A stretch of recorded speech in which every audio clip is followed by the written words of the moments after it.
Hello students, good morning. कैसे हो आप सब। आज हम 9th क्लास केमिस्ट्री में 3rd चैप्टर स्टडी कर रहे थे। कल हमने law of chemical combination study किया था atoms and molecules 3rd chapter में। आज हम स्टडी करेंगे postulates of the modern that is Dalton's theory या डाल्टन्स एटॉमिक थ्योरी, यानी जो डाल्टन्स एटॉमिक थ्योरी है उसके क्या क्या पोस्टुलेट्स प्रेजेंट है, क्या क्या उसकी कैरेक्टरिस्टिक्स हैं। तो फर्स्ट है according to Dalton's atomic theory. Dalton's atomic theory के अनुसार all matter whether an element और ए कंपाउंड या mixture is composed of small particles called atom.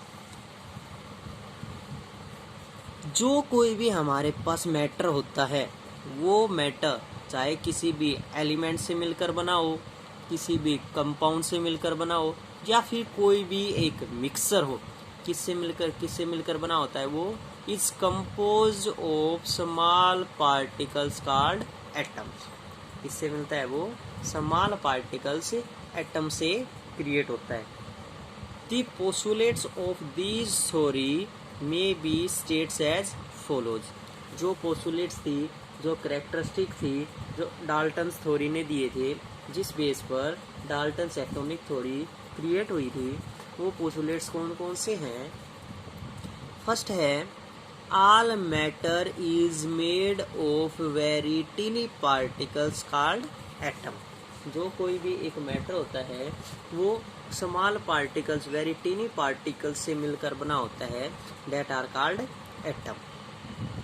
Second है atoms are individual particles which cannot be created or destroyed in a chemical reaction।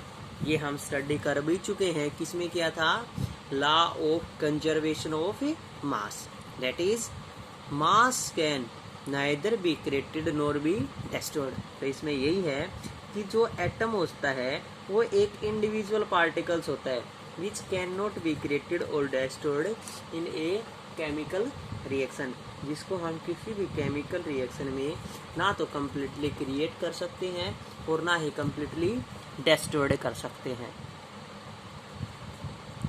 Third point है atoms of a given elements are identical in mass and chemical proportion. जितने भी हमारे पास elements present होते हैं वो identical in मास और chemical properties में present होते हैं। Atoms of different elements have different masses and different chemical properties. जितने भी हमारे पास डिफरेंट एलिमेंट्स हैं उन सभी के डिफरेंट मास प्रेजेंट होते हैं और डिफरेंट केमिकल प्रॉपर्टीज प्रेजेंट होती हैं। यानी जितने भी हमारे पास एलिमेंट प्रेजेंट होते हैं, जैसे हम बात करें हाइड्रोजन है, हीलियम है, लिथियम है, बेरिलियम है, जितने भी हमारे पास एलिमेंट प्रेजेंट होते हैं उन सभी की केमिकल प्रॉपर्टी डिफरेंट होती हैं। यानी जहाँ पर एक हाइड्रोजन सेटल होगा वहाँ पर हाइड्रोजन की ही कैपेसिटी डिनोट्स करेगी, न कि हीलियम की। तो हायर के एलिमेंट अपने आप में स्टेबिलिटी डिनोट्स करता है। फिफ्थ पॉइंट है atoms combines in the ratio of small whole number to form compounds.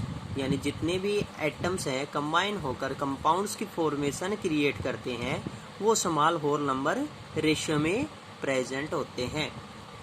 The relative numbers and kind of atoms are constant in a given compound. किसी भी compound में हमारे पास जो कोई भी रिलेटिव एटम्स और उसकी काइंड्स प्रेजेंट होती है वो सभी constant in a given compound, किसी भी कंपाउंड्स में क्या होते हैं, कांस्टेंट प्रेजेंट होते हैं।